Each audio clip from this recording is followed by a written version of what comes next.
Madame Ben Ali Salia, une mère de 4 enfants, nous donne un témoignage poignant.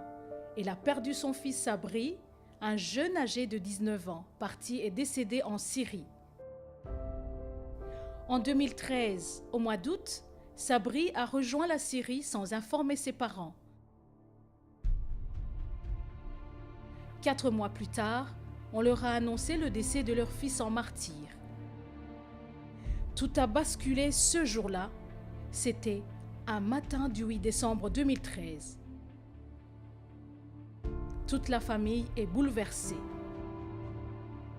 Quelque temps après, face à ces interrogations, Madame Ben Ali Salia a eu le courage d'être un instrument de lumière.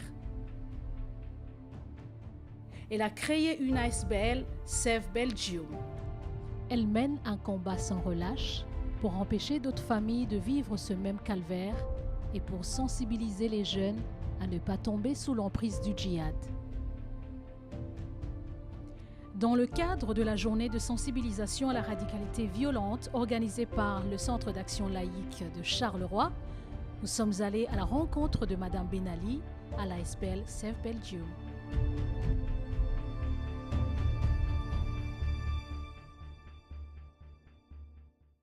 Madame Ben Ali Salia, bonjour. Bonjour. Vous êtes une des mères qui a perdu son fils, parti et décédé en Syrie. Votre fils était-il radicalisé? Mon fils Sabri est parti en août 2013. À cette époque, on ne parlait pas encore du phénomène des jeunes qui partaient vers la Syrie pour y mener le djihad, entre guillemets, donc la guerre sainte. Et mon fils était pas du tout pratiquant dans ses habitudes, donc il ne connaissait pas vraiment la religion. Et dans ce cadre-là, je ne dirais pas qu'il s'est radicalisé, mais qu'il s'est transformé, qu'il a changé d'une manière qui l'a poussé à fréquenter des personnes malveillantes et un milieu qui l'a poussé à partir. Parce qu'on ne peut pas se radicaliser en 3 mois de temps, c'est impossible. Oui. Vous dites qu'il s'est transformé. Il s'est transformé comment? Il a changé comment? Eh bien, Sabri, donc, c'est le second d'une fratrie de 4. J'ai 3 garçons et une fille. Il avait 18 ans à l'époque. C'était un élève régulier, un élève studieux, respectueux. Il faisait du sport, du basket à haut niveau. Nous habitions une commune flamande à l'époque, Vilvoorde, une commune dont beaucoup de jeunes sont partis. Et les mamans pressentent les choses à l'avance, ressentent quand il y a quelque chose de mal qui va se passer. Et moi, j'avais cette boule au ventre qui me disait que Sabri, même s'il faisait attention dans sa manière de parler et tout, il y avait quelque chose qui avait changé en lui. C'est-à-dire qu'il critiquait notre quotidien. Il commençait à tenir des propos style la démocratie, c'est illicite, c'est haram. Que tous ces gouvernements, ces gouverneurs, c'est des tarots comme des associateurs en fait de Dieu, et qu'il ne fallait pas voter, que la femme ne devait pas aller travailler.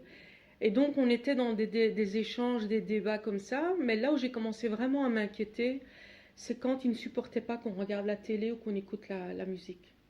Oui. À décrocher par exemple les photos ou des murs, etc. Il ne voulait aucune représentation. Et donc son père et moi, on s'est expliqué avec lui. Et quand il a senti en fait que son projet risquait d'être dévoilé, il s'est calmé. Il a fait ce qu'on appelle la taquine, c'est-à-dire faire comme si tout redevenait normal. Et quelle a été votre réaction justement au moment où, dans ce débat, il donnait des idées et vous disiez quoi exactement? Ben moi à ce moment-là, je disais, il a des questions qui le taraudent, il aimerait comprendre, il aimerait savoir, c'est normal qu'il les pose, et tant mieux qu'il les posait, parce qu'on pouvait à ce moment-là échanger, débattre. Mais il avait toujours un argument qui tenait la route, j'allais dire. Et je disais, cette réflexion et cette manière d'argumenter, elle vient pas de lui. C'est ça en fait qui me chiffonnait. Et je lui disais, mais si tu fréquentes des frères, parce qu'il les appelait les frères, c'était pas des amis, c'était des nouveaux frères. Si tu fréquentes ces frères et qui s'y connaissent en religion, pourquoi alors tu reviens vers moi pour me poser la question? Et donc je me disais qu'à ce moment-là, il y avait de sa part une volonté de vouloir montrer qu'il évoluait d'une certaine manière et que nous, on était dans le faux et qu'il voulait nous faire la leçon en fait. Pour lutter contre la radicalisation, il est nécessaire d'agir d'une manière préventive, nous disait Madame Ben Ali Salia. Une idée qui a été partagée lors de la journée de sensibilisation à la radicalité violente. Dans cette conférence organisée par le Centre d'action laïque de Charleroi, en date du 13 mars 2018, nous avons rencontré M. Philippe Van Merbeek, docteur en médecine, neuropsychiatre et psychanalyste. Selon lui, parfois, le jeune cache à ses parents par pudeur, mais ils font un dialogue. Si un jeune a cherché tout seul de son côté à lui, sans du tout avoir été cadré des réponses dont les parents n'ont pas mesuré l'ampleur, je pense qu'ils doivent s'interroger sur, peut-être aussi pour ceux qui suivent, parce que parfois ils ont été meilleurs, plus attentifs pour l'aîné ou pour un plus jeune. Donc c'est parfois un enfant qui est passé entre les mailles du filet, où les parents n'ont pas senti son angoisse, son inquiétude, sa recherche. Loin de moi de les accuser, il suffit d'être suffisamment bon. Aucun parent n'est parfait. Les parents parfaits sont les pires. Donc les parents doivent être aussi en recherche, questionnant. Et parfois, les grands-parents sont mieux mis. Vous voyez, parfois, les parents d'un autre, donc les parents d'un meilleur ami sentiront mieux. Parce que parfois aussi, l'adolescent cache à ses parents, par pudeur, par souci d'être tout à fait avec lui-même, ce qu'il vit. Donc, ce n'est pas toujours les parents qui sont les mieux mis. Mais d'autres adultes peuvent se rendre compte. Parfois, un jeune me dit, je me confie à la mère de mon meilleur copain parce qu'elle m'écoute. Mais la mère de mon copain n'est pas très bonne pour son propre fils. Donc, on doit accepter parfois qu'on doit passer la main à d'autres adultes qui seraient plus disposés à entrer avec cet enfant-là en dialogue. Pour l'imam Mohamed, c'est un phénomène complexe. Et à certains moments, quand il y a une fragilité humaine, le jeune devient une proie facile. Il y a selon des cas, donc il n'y a pas un seul profil, donc il n'y a pas une seule racine, mais généralement, c'est un processus. Donc à un certain moment, ces personnes vivent des choses parfois terribles dans leur récit de vie, dans leur itinéraire. Et il y a parfois plusieurs composantes qui font que la personne bascule vers la radicalité. Donc des personnes qui vivent une souffrance, un mal-être d'une façon générale, et des questions à laquelle ils ne trouvent pas de réponse probante. À certains moments, ils cherchent des réponses un peu... Et parfois, il y a des circonstances qui font qu'ils se rencontrent avec d'autres personnes qui sont des recruteurs. À un certain moment, il y a une certaine fragilité humaine. Et comme ça, parfois, il devient des proies faciles à ces recruteurs. Quel est votre point de vue ? Moi, je pense que Sabri, lui, il était à l'âge ingrat de l'adolescence ou de l'adolescence, où il était entre les deux. C'est un âge difficile, je le conçois bien, mais c'était pas quelqu'un qui était désespéré à ce point-là. C'était juste quelqu'un qui aimait qu'on lui donne de l'importance. Et peut-être que c'est ce qui l'a attiré en premier. Maintenant, pour les déçus de la vie, il y en a tous les jours. Je veux dire, c'est comme les phénomènes de secte. Je veux dire, on trouve qui dans les sectes? On trouve des médecins, des avocats, des gens qui ont leur propre affaire, etc. Mais qui, à un moment donné, je dis souvent, ils font des mauvaises rencontres au mauvais moment. Mais s'ils faisaient ces rencontres quand ils sont bien dans leur basket, eh ben, ils ne fréquenteraient pas ces gens-là. Mais c'est le cocktail des mauvaises rencontres au mauvais moment, c'est le plus dangereux pour un être humain. Et qu'est-ce qui a suivi après, justement, échange, débat, transformation, et après il est parti? En fait, ses amis d'enfance, Sabri était quelqu'un de très très fidèle. Oui. C'était vraiment, et c'est ce qui l'a poussé à partir en fait. J'explique pourquoi. C'est vrai qu'il a été recruté. Et on a identifié son recruteur, il est en prison. C'est vrai qu'il a été endoctriné, c'est vrai qu'il a été conditionné, on a pu le prouver. Mais ce qui l'a poussé à partir, c'est le lien et surtout l'importance du groupe. Sabri, c'est quelqu'un qui respectait les liens familiaux, amicaux, etc. C'était super important pour lui. Et donc, à aucun moment, il pouvait rompre ce lien et dire « je ne pars plus avec vous, les potes, allez-y tout seul ». Et rester dans sa manière de penser. Il aurait pu continuer à pratiquer l'islam de la manière dont il pratiquait l'islam. Et donc, il a commencé à me parler de la Syrie en me disant « t'as vu maman ce que Bachar fait à son peuple, c'est ignoble, etc. Et nous, qu'est-ce qu'on peut faire ?» Je dis on peut récolter des vêtements, à manger, de l'argent et emmener ça à la mosquée de Vilvoorde. Il n'y en avait qu'une. Et c'était le seul endroit où on pouvait déposer dans un conteneur les récoltes parce que ça partait une fois tous les 2 mois en Syrie. Et pour lui, ça a été le premier contact, la première intersection entre le religieux et l'aide humanitaire. Oui. Et c'est là qu'il s'est dit, je pense, ça me fait tellement du bien de donner peu, alors qu'est-ce que ça pourrait me procurer de sauver le monde? Et donc, il a voulu aller de plus en plus haut. Et là, il a commencé à distribuer des repas à la gare du Nord avec Jean-Louis Denis. Ouais, le Resto du Tawhid, c'est une association caritative qui est pour moi l'antichambre de la radicalisation et du recrutement. Et le but, c'est de donner à manger aux pauvres. Mais derrière ça, il y a tout un travail de conditionnement par rapport à l'État, par rapport aux gens qui s'en foutent des faibles, etc. Et ça leur donne de l'importance à ces jeunes. C'est de dire, regardez, vous, au moins vous faites quelque chose. On ne leur parle pas du djihad au premier jour. Ça vient petit à petit. Pourquoi? Parce qu'on construit l'édifice. Et quand on construit un édifice, on commence par les bases. On solidifie les bases. On rend ce jeune, on accepte ce jeune dans un groupe.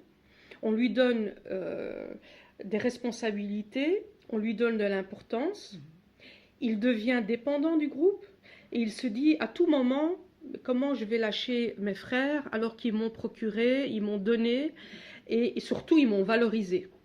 C'est comme ça que ça vient. C'est pas des jeunes dans la rue qui viennent vous accoster, qui vous disent tu viens faire avec moi un tour en Syrie, on va aller jouer à la guerre. Les gens doivent comprendre que ça ne se passe pas comme ça. Il y a tout un travail élaboré et à un moment donné, le jeune est pris au piège. D'accord. Et est-ce que vous avez senti qu'il s'éloignait de vous, il s'éloignait des parents ou... Au contraire. Au contraire, il se rapprochait de plus en plus de nous parce qu'il savait qu'il allait partir pour mourir. Et il vous a dit au revoir quand il est parti ou il est parti sans dire au revoir? En fait, il m'a téléphoné, il m'a dit le jour d'avant, il m'a dit « Maman, viens me chercher, je suis à la mosquée de Scarbeck » parce qu'il était en train d'aider bénévolement à refaire la bibliothèque de la mosquée. Et je suis passée le chercher.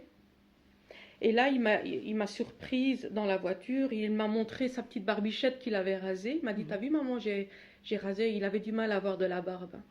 Je lui ai dit ça fait plus clair, plus net. Et puis il m'a dit, est-ce que demain on peut aller m'inscrire dans ma nouvelle école? Et donc je me dis, tiens, il a des projets, on était le 12 août.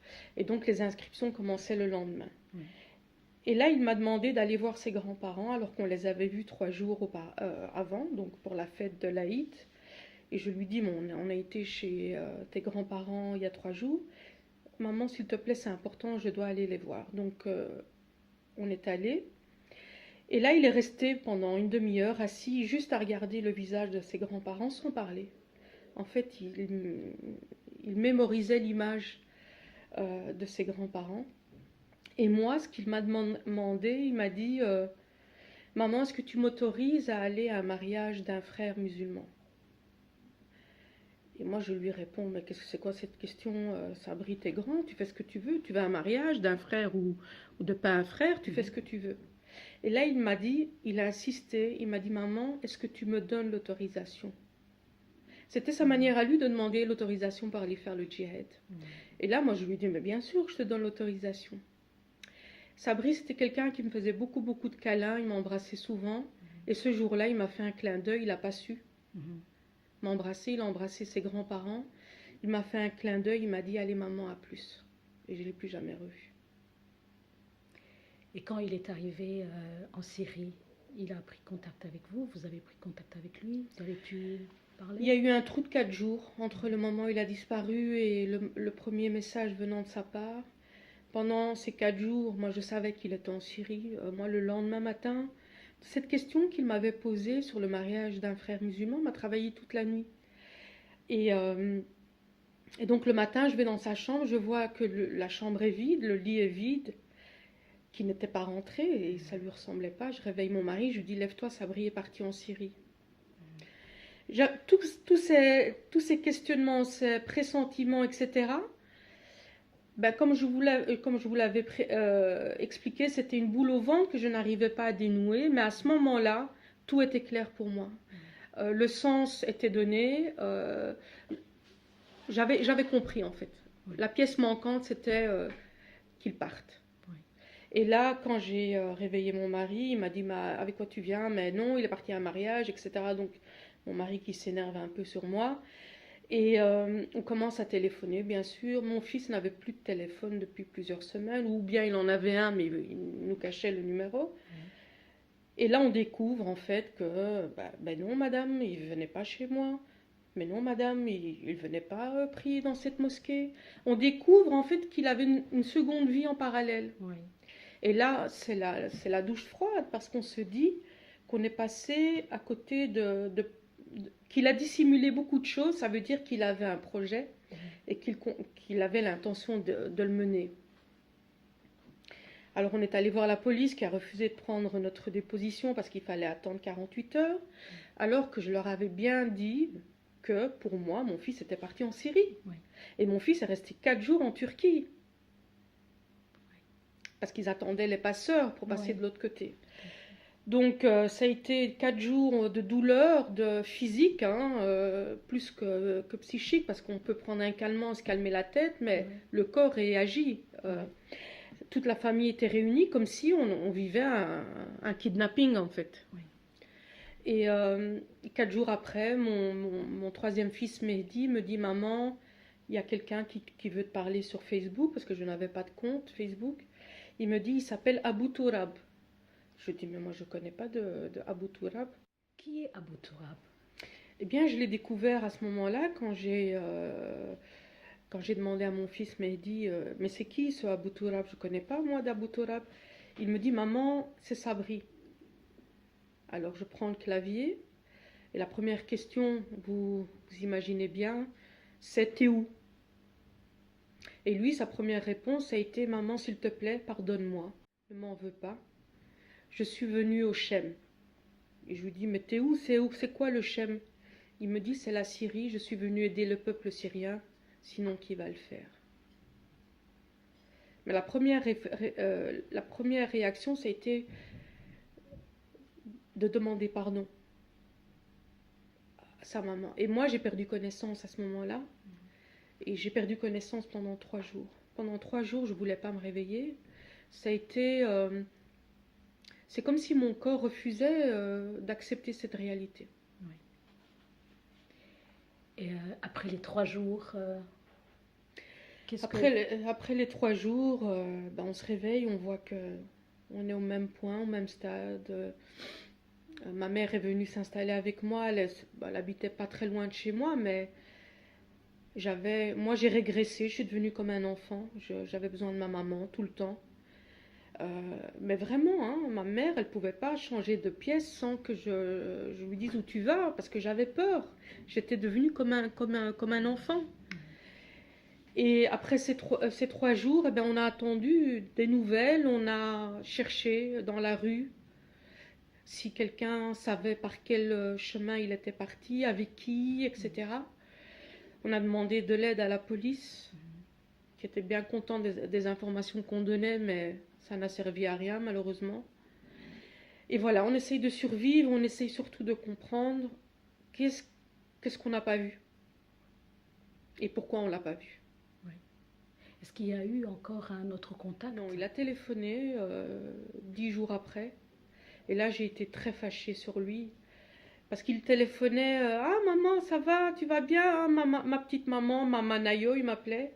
Et moi, je lui dis, mais tu te rends pas compte, Sabri? Tu m'appelles avec le sourire jusqu'aux oreilles, alors que nous, toute la maison s'est écroulée, toute la famille, elle est en mille morceaux. Et je lui dis, si c'est pour me téléphoner et te foutre de ma gueule, en fait, je lui dis, n'appelle plus. Et j'ai raccroché. Et je l'ai regretté, vraiment, parce que je me suis dit, peut-être que j'aurais plus jamais de contact avec lui. Donc j'ai supplié son grand frère, Ismaël, qui était en contact avec lui. Je lui dis, dis-lui vraiment que je regrette et qu'il m'appelle. Et là, il m'a appelé 4 jours après. Et c'était très difficile, les conversations au début. Oui.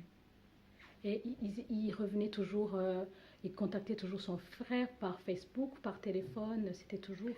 Non, il n'avait pas d'argent, mon fils, là-bas. Donc il a téléphoné 2, 3 fois.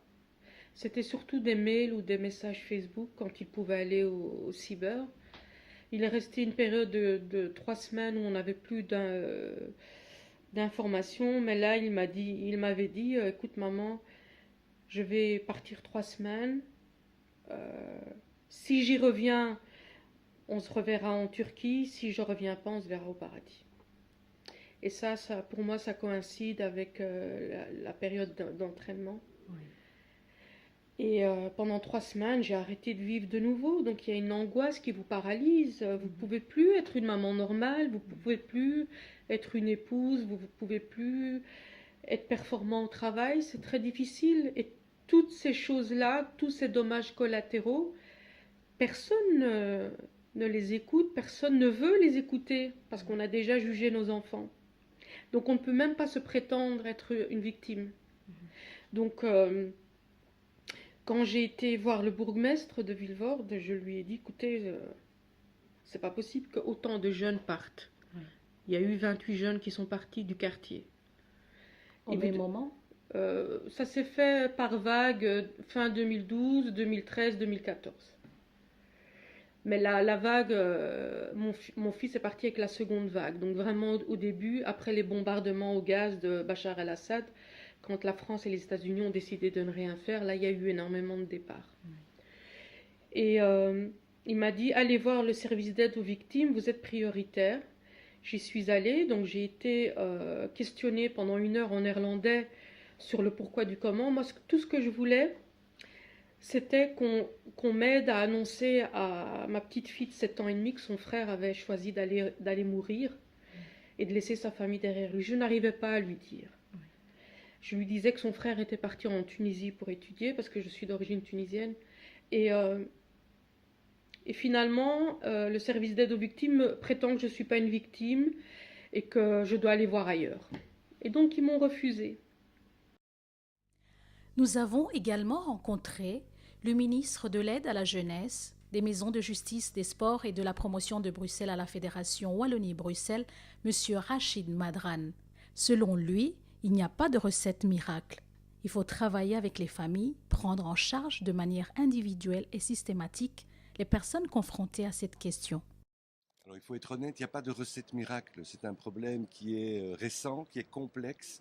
Et les profils des personnes qui sont concernées sont tellement différents qu'il est difficile d'apporter une réponse unique.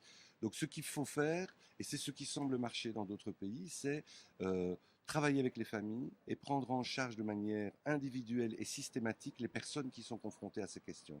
Et donc ça veut dire qu'il faut travailler sur l'école, sur les stages, sur la formation, essayer de reconstruire un projet de vie pour ces gens qui ont basculé dans la radicalisation. On ne bascule pas par hasard, il y a plein de raisons qu'il faut qu'un être humain à un moment donné bascule.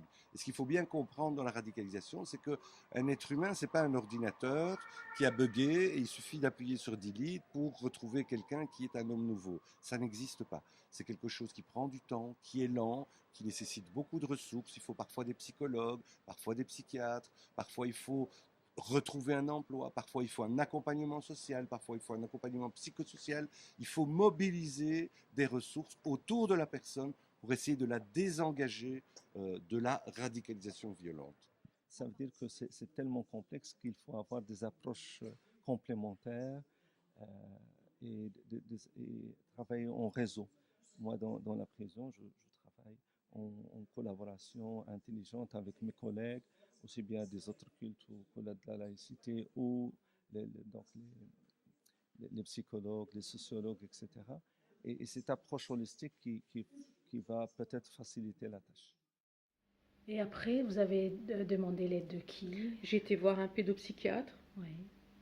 Moi, c'était pas le fait que je ne voulais pas payer, c'était le fait de rentrer, d'être reconnue en tant que victime. Oui. C'était vraiment cette reconnaissance-là que je voulais. C'était pas que j'avais pas 50 € pour payer un pédopsie ou un psychologue, non. C'était de pouvoir entrer dans un circuit de reconnaissance de victime. Alors j'ai été voir un pédopsie avec Zineb. Et donc elle a commencé à dessiner, etc. Et la pédopsie lui dit et ton frère, il est où, Zineb? En Syrie. Elle répond. Oui. Hein? Et je pensais qu'il était parti en Tunisie. Et là, elle a répondu, ça c'est ce que mes parents veulent que je pense. Et pourquoi est-ce que tu ne leur as rien dit? Et là, elle a dit, parce qu'ils ont trop mal. En fait, elle avait tout compris. Tout à fait. Et c'est elle qui nous protégeait. Et à partir de là, on a décidé de ne plus avoir de tabou, de vraiment parler de tout, que ce soit avec Zineb, avec Mehdi ou Ismaël, et d'en parler tous les jours, pour que ça ne devienne pas difficile d'en parler. Et comment vous avez pris connaissance du décès de Sabri? Eh bien, Sabri a survécu que 3 mois et demi là-bas. Et donc, on avait rompu le contact avec lui, enfin, il avait rompu avec nous le contact après 2 mois, parce qu'il voulait beaucoup d'argent pour se marier et acheter une voiture, et nous, on a refusé. On lui a dit, écoute, si tu veux mener ta vie là-bas, dans un pays en guerre, va travailler. Mais nous, on ne t'envoie pas d'argent. On veut que tu reviennes. Ta famille, elle est ici. Si tu veux te marier, tu vas te marier ici. Ou t'attends que la guerre finisse et tu vas te marier en Syrie. Mais pour le moment, non. Et là, il s'y attendait pas qu'on refuse. Alors il a dit, bah, si c'est comme ça, c'est la dernière fois que vous m'aurez. Et là, on lui a répondu, bah, c'est la dernière fois. Et donc c'était le 20 octobre. Le 23 octobre, j'ai été hospitalisée en psychiatrie parce que j'avais compris que je ne verrais plus jamais mon fils. Donc j'ai demandé à être hospitalisée. Je suis sortie de l'hôpital le 10 novembre. Et là, en fait, j'ai fait une tentative de suicide. La seule chose dont je me souviens, c'est que je disais que je devais mourir avant mon fils. Que c'était une chose que je ne pourrais pas supporter. Le 11 novembre, je sors de l'hôpital en disant au psychiatre, non, je vais bien, j'ai plus envie de mourir. Donc c'était quand même assez... Il a refusé de me laisser sortir, mais mon mari est venu en disant qu'il allait me suivre, me surveiller, etc. Et puis, 3 semaines après, mon mari est au marché le dimanche. C'était le premier dimanche qu'il retournait. Il aime bien chiner, donc il va tous les dimanches au marché matinal. Et c'était le premier dimanche qu'il allait depuis 4 mois, depuis que son fils était parti. Et il voit un appel de Syrie sur son téléphone, alors que Sabri n'a jamais appelé son père. Il ne voulait même pas lui parler, parce qu'on leur disait là-bas que les pères sont des traîtres. S'ils avaient été des bons musulmans, ils auraient été avant leurs enfants. Mais le contact avec la maman, il devait le garder, coûte que coûte. Alors mon mari répond tout content, Sabri, c'est papa, comment tu vas? Et là, il entend un Syrien lui parler en arabe, classique, que mon mari ne comprend pas beaucoup. Et il dit, est-ce que vous êtes le père de Ali ibn Abi Talib? Mon fils avait changé de kunya, donc de surnom entre-temps, mais c'est la même personne, Abu Turab. Et puis mon mari répond, je suis le père de Sabri, qu'est-ce qui se passe avec mon fils? Et là, il lui dit, félicitations, votre fils vient de tomber shahid, vient de tomber martyr. Et mon mari, en fait, il passe le téléphone à un ami égyptien qui est vendeur là-bas, et qui lui dit, tiens, traduis-moi, je crois que j'ai mal compris. Et là, il lui a dit, son ami égyptien, toutes mes condoléances. Alors, Mon mari a essayé d'appeler une dizaine de fois parce qu'il voulait être sûr avant de m'avertir. Et ce jour-là, on avait prévu d'aller manger au Shem, un restaurant syrien près du marché. Et donc moi j'étais en route avec les enfants en voiture. Et puis j'appelle mon mari, je lui dis ben voilà j'arrive, je te prends où? Et là il me dit rebrousse chemin, on se retrouve chez tes parents. Et mon mari, bon, il raffole pas de mes parents. Et donc je trouvais bizarre, je dis tiens il s'est passé quelque chose avec maman, papa. Il m'a dit non, j'ai eu un coup de fil de Syrie. Et là j'avais compris. J'avais compris, j'étais sur l'autoroute, sur le ring, j'avais les enfants dans la voiture. Et en fait, le seul moyen de tenir le coup jusque chez mes parents, c'était de faire les petites respirations qu'on fait quand on accouche pour pas avoir trop mal. Il faut vraiment entrecouper pour rester concentré, en fait. Voilà, donc quand je suis rentrée, j'ai trouvé mon mari dans les bras de mon frère, j'ai trouvé mon père en train de pleurer. Et là, c'était une scène terrible. Moi, j'ai même pas su pleurer. J'ai ouvert la bouche, j'ai voulu crier, je ne suis pas arrivée à crier. J'étais en état de choc et la seule chose que j'ai dite, c'est à mon père, c'est « Papa, tu te rends compte, Sabri est mort et je lui ai même pas demandé pardon. » Il m'a dit « Mais c'est lui qui doit te demander pardon. » Et puis ma mère est arrivée et puis voilà, chez les musulmans, quand il y a un décès, ça défile.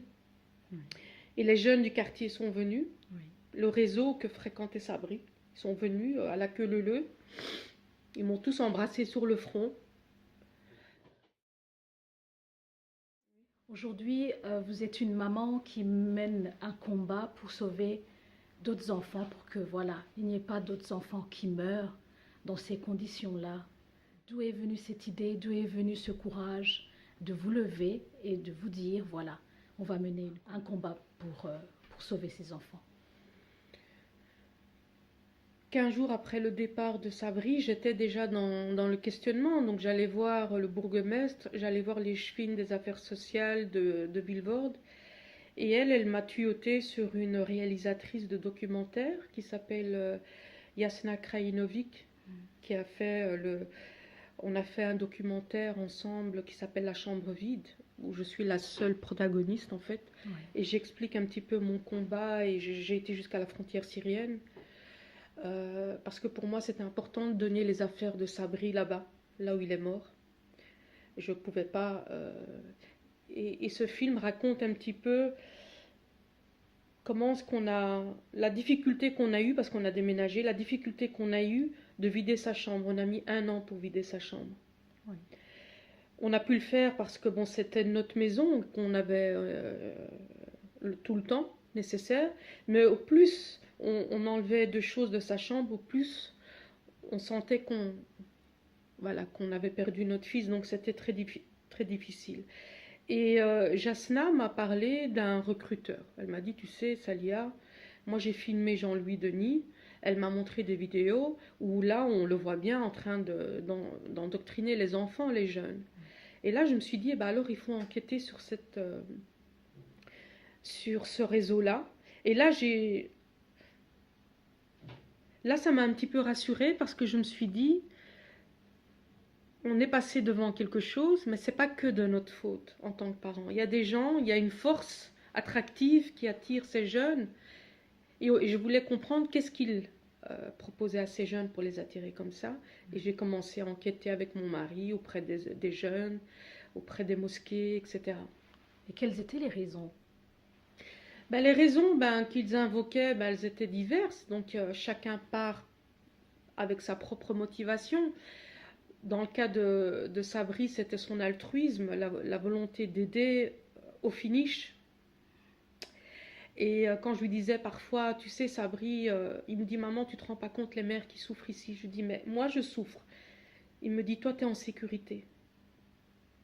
Et moi je lui en voulais quand il m'en parlait comme ça, mais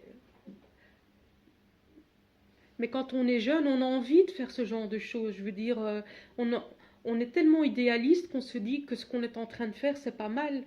C'est après que ça s'est compliqué. C'est après, quand il y a eu les attentats en Europe et que les jeunes ont continué à partir, que j'ai plus compris, moi. Mais au début, quand ces jeunes partaient, et que même Didier Renders a dit qu'il trouvait ça très héroïque de la part de ces jeunes, et qu'un jour on inaugurait une stèle en commémoration à ces jeunes, il a dit en 2013, là, j'ai compris que les jeunes, eh bien, soit ils ne s'identifiaient pas au modèle de société belge, soit ils se sentaient complètement dévalorisés, inutiles, en perte de sens, et qu'ils voulaient... un jour, il y a mon fils qui m'a dit une phrase qui m'a fait très mal. Il m'a dit, à défaut de réussir ta vie, au moins tu réussis ta mort. Et ça m'a tué. Je dis, mais qu'est-ce qui cloche dans ta vie? T'as que 18 ans, je veux dire, t'as que 19 ans, t'as toute la vie devant toi. Tu peux pas tu commences à peine. Lutter contre la radicalisation, c'est un combat de longue haleine. Vous pensez y arriver? Moi, je ne lutte pas contre la radicalisation, je lutte contre les extrémismes violents. Parce que pour moi, être radical, ce n'est pas un problème tant qu'on connaît ses limites et qu'on vit dans le respect de l'autre. Je connais des gens qui sont radicaux, qui ne travaillent pas le vendredi, par exemple. Ils ont leur petit commerce, ils ne travaillent pas le vendredi. Leurs enfants vont dans des écoles musulmanes agréées par la communauté française. Leurs femmes restent à la maison, ne travaillent pas. C'est leur droit. Je veux dire, c'est leur droit de pratiquer leur religion comme ça. Tant qu'il adhère à une vie sociale et qu'il ne reste pas dans ses tranchées. Et moi, ce que je déplore surtout, c'est la polarisation, le rejet de l'autre, l'irrespect et les extrémismes. Ici, on est focalisé sur la radicalisation religieuse islamiste, mais il y a énormément d'extrémisme. C'est quand on passe à la violence que ça devient problématique. Et que faut-il faire? Ben, que faut-il faire? Moi, je pense que la solution, elle est dans l'éducation. Il y a rien. On ne peut pas croire qu'on va éradiquer ce problème en 2 minutes. Je pense que nos sociétés sont face à... C'est comme si on devait faire table rase de tout et tout rebâtir, avec de nouvelles valeurs, avec des nouvelles réponses aux besoins. Il faut adapter les réponses aux besoins, il faut sortir du carré et apporter des réponses adaptées à chacun. Et donc, moi je trouve que un jeune, eh ben, on doit le respecter comme il est et il doit... C'est du cas par cas. Les parents doivent être plus vigilants, vous voyez, plus dans le dialogue, plus attentifs, pas contrôlants, mais souvent. Mais le problème, c'est que quand on est là-dedans, l'adolescent interroge ses propres parents sur tu crois en quoi, qu'est-ce qui est l'essence de ta vie, est-ce que ton couple fonctionne bien. Donc, parfois, on se protège de réponses embarrassantes, parce que tous les parents, forcément, ne vont pas nécessairement bien. Vous voyez, donc, parfois, les parents sont eux-mêmes pris dans des crises identitaires qui fait qu'ils sont du coup un peu moins disponibles. Le monde va tellement très vite, les parents n'ont plus le temps à consacrer à leurs jeunes, à nos enfants. Et même parfois quand nous sommes ensemble, on regarde seulement la télévision, bien chacun sur son ordinateur ou smartphone. Donc on a perdu un peu le lien avec nos jeunes. Et moi, dans mon travail, je travaille beaucoup comment rétablir le lien avec des jeunes d'une façon générale d'ailleurs, et des jeunes radicalisés, raison de plus. Il y a effectivement des jeunes, c'est pour ça qu'il n'y a pas de profil type, hein. Il y a parfois des jeunes qui passent de souche, qui passent d'une façon très sournoise, j'allais dire comme ça. Donc ils cachent un peu leur fréquentation, ils sont dans leur chambre, donc ils vont dans des sites internet, etc. Et moi je dis aux parents, il ne faut pas qu'il y ait des changements j'allais dire flagrant comme ça, pour qu'on puisse commencer à s'inquiéter. Rien que l'isolement, ou bien un jeune qui s'isole dans sa chambre, sans savoir qu'est-ce qu'il est en train de faire, avec qui il parle, quelles sont ses fréquentations, etc., doit en principe alerter les parents pour dire il y a peut-être un malaise. je dois dire aussi, quand il y a des événements un peu exceptionnels dans la vie de famille, quand il y a un décès, quand il y a un divorce, on doit faire plus attention à nos jeunes, parce que c'est à ce moment-là, ce sont des moments de fragilisation que parfois on passe à côté, parce que nous-mêmes, parfois, on ne voit pas les choses arriver, parce que nous sommes aussi dans des souffrances. Moi, je vois parfois des familles qui n'ont pas nécessairement des ressources, même les parents, même les adultes, pour qu'ils puissent détecter des signaux comme ça, que nous, professionnels, on peut le voir d'une façon plus ou moins facile. Mais les parents, on va dire, c'est comme s'ils sont dedans aussi. Donc ils vivent aussi avec les jeunes, donc ils ne voient pas ces changements. Et nous, ce qu'on essaye de faire avec les jeunes qui nous sont confiés par la justice des mineurs, c'est de leur redonner des habiletés sociales, c'est de leur reconstruire un projet de vie, c'est d'essayer de travailler sur leur réinsertion sociale. Qu'est-ce qu'ils vont devenir quand ils vont sortir des institutions dans lesquelles ils sont placés pour un temps? Et c'est ce qu'on travaille avec eux. Donc ça peut être un stage, ça peut être une formation, ça peut être un emploi. En tout cas, ce qu'il faut, c'est que ces jeunes puissent se reconstruire un vrai projet de vie sur la durée. C'est la seule manière d'éviter qu'ils basculent encore dans l'oisiveté ou la radicalité. Je ne suis pas très conventionnelle, mais les écoles qui excluent les jeunes parce qu'ils ne sont pas carrés comme on demande qu'ils le soient, eh bien ça c'est dangereux pour moi. Et on va vers des systèmes de plus en plus exclusifs. Même le sport est exclusif aujourd'hui. Quand vous voyez les coachs qui mènent au dégoût les jeunes qui, à l'âge de 16-18 ans, ben vous vous dites, c'est où qui va s'épanouir ce jeune? C'est où qui va avoir la liberté de parler, la liberté de se réaliser? Parce que c'est important de parler, de se réaliser aussi, de créer des projets et de pouvoir les mener à bien et les faire aboutir. Et ça, je pense que le jeune a besoin. On est jeune beaucoup plus tard aujourd'hui. C'est pour ça qu'on parle de l'adolescence. Oui. C'est pas 18 ans, on dit stop, t'es plus jeune. Non, c'est jusqu'à 23-25 ans aujourd'hui. Pourquoi? Parce que le système économique et social demande de plus en plus d'exigences pour pouvoir rentrer dans le... Je dirais dans le circuit du travail, etc. Donc on traîne un peu plus chez les parents, donc on est dépendant de nos parents, etc. etc. Et je pense qu'il faut revoir tout ça et essayer d'adapter et de redonner de l'espoir aux jeunes. Et d'arrêter de dire qu'il n'y a pas de travail, de toute façon, même si tu étudies ça, tu n'auras pas de travail. Et on parle de quoi dans les informations? On parle que de la misère. Moi, je suis pour la création d'un journal qui parle que des bonnes nouvelles. J'ose même plus regarder le journal, moi. Parce que ça me déprime à un tel point où je me dis, mais ça ne sert plus à rien de vivre. Il y a des moments où je me dis, à quoi ça sert de vivre? Quand je vois ce qui se passe dans le monde, je me dis, mais on va où? Alors imaginez dans la tête d'un jeune qui lui, n'est pas formé pour... qui n'a pas assez de recul et de maturité pour se dire qu'il y a moyen de... Que diriez-vous aux parents, peut-être pour mener ce combat de loin ou de près avec vous? Moi, pour ma part, j'ai vu les changements, mais je n'arrivais pas à les traduire à ce moment-là. Je dis souvent que j'avais pas le bon dictionnaire au bon moment. On était en 2013, on ne parlait pas de radicalisation et des départs. 2014, 2015, 2016, oui, on en parlait.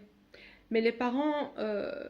soit ne voient pas effectivement les changements, soit n'arrivent pas à les comprendre tout simplement, ou soit sont dans un déni total. Mais dire qu'on ne voit rien, c'est pas possible. Je dis qu'il y a des choses, mais qu'il faut juste les interpréter. Ben moi, je pense que la communication, elle est très importante avec son enfant et qu'il faut ouvrir la porte à toute discussion et qu'il ne faut pas laisser lieu au tabou et qu'il faut être prêt à tout entendre. Il faut juste avoir la possibilité de pouvoir en parler de ses enfants. Parce que si vous ne le faites pas, il trouvera la réponse à l'extérieur. Et dans ce problème, depuis que vous avez vécu tout ça, vous avez dû être en contact avec les autorités. Que diriez-vous aux autorités? Il y a eu de l'évolution. Hein. Au début, en 2013, on nous envoyait paître en disant... Je me rappelle d'une réunion avec Loreton Collins. On n'a pas encore commencé, qu'elle nous disait « Oui, vous n'allez pas me faire croire que vos enfants sont partis pour distribuer des bonbons. » Donc déjà, ça donnait le ton. Et là, on s'est dit « Mais à quoi ça sert de parler avec ces gens-là ?» Par après, on a été voir la ministre de l'Intérieur, qui, elle, nous écoutait, mais oubliait à chaque fois qu'elle devait faire quelque chose pour nous aider. On a essayé de revendiquer notre droit en tant que victime qui nous a été refusé, alors qu'on est en mesure de le revendiquer parce qu'on a une perte considérable. Être victime de la perte de quelqu'un ou de quelque chose, c'est ça la définition. Alors, moi je me souviens que mon fils a été jugé et condamné malgré qu'il soit décédé l'année passée lors du procès du recruteur qui l'a recruté, c'est incroyable. Il a eu 5 ans de prison et 18 000 € d'amende et un mandat d'arrêt international. Eh bien, je ne sais plus pourquoi je dis ça. Eh bien, je voyais que tous les recruteurs avaient 2, 3 avocats, et les plus grands d'ailleurs. Hein, et que nous, les familles, on n'avait même pas la possibilité d'en prendre un. Et donc, on s'est porté partie civile. Donc, la juge demande qui se porte partie civile. Je me lève, je dis moi. Contre qui? Contre X, parce que je voulais que toute personne responsable soit inclue dans l'affaire. Et elle me demande qui est votre conseiller juridique. J'en ai pas. C'était le premier jour du procès. Il y avait à peu près 40 avocats. Aucun avocat ne s'est proposé, même pour remplir la requête de partie civile. Alors, avant ça, j'ai été voir le dossier du procès. Et donc, j'ai lu des éléments, j'ai appris qu'on était sur écoute. Et il y avait cette phrase, le jour où j'ai appris le décès de mon fils, donc je téléphone à une autre maman. Et là, en fait, celui qui m'écoutait écrit « Et Madame Ben Ali se lamente ». Ça m'a choquée. Alors là, je me suis dit, c'est incroyable comment les gens nous voient, mais c'est pas ça le principal aujourd'hui. Aujourd'hui, pour moi, le principal, c'est d'aider les gens à comprendre que c'est pas noir ou blanc, que la responsabilité, elle est à partager. Comme dit le proverbe africain, l'éducation d'un enfant dépend de tout un village. Je veux dire, on n'est pas seul à éduquer nos enfants. Et de faire très attention par rapport à ça. Et quand j'ai voulu voir le dossier avec Sabri, j'ai été au service des victimes du palais de justice. Ils m'ont refusé. Ils m'ont dit, vous devez aller au service des auteurs. Comme si j'avais commis quelque chose. Et c'est contre ça aussi qu'on se bat. Donc on se bat pour la sensibilisation et la prévention, mais on se bat aussi pour ce non-droit à notre statut de victime. Parce qu'on a perdu notre enfant, je veux dire, ceux qui ont commis des attentats en Europe, les parents, moi je connais certains parents des assaillants français et belges, ben c'est des gens comme moi, meurtris, et qui ont envie de se mobiliser, mais qu'on ne reconnaît pas, on ne veut pas travailler avec eux, parce que ce ne sont pas les bonnes victimes. Avant de terminer cette interview, qu'est-ce que vous aimeriez ajouter?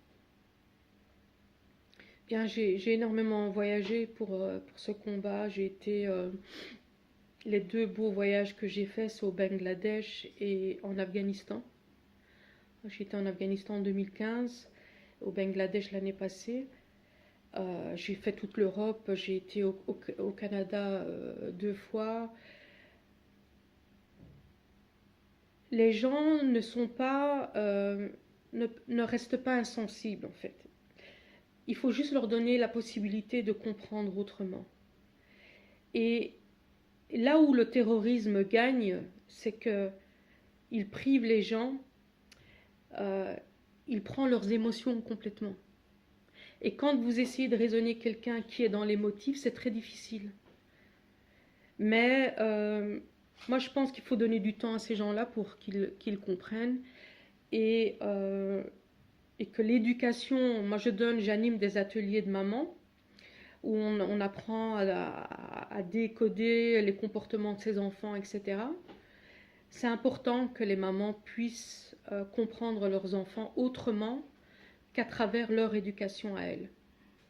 Qu'il y a des codes, des nouveaux codes aujourd'hui, que les enfants s'expriment autrement, qu'ils ont d'autres besoins, et que ce n'est pas forcément le fait qu'ils ont d'autres besoins que ce sont des mauvais enfants.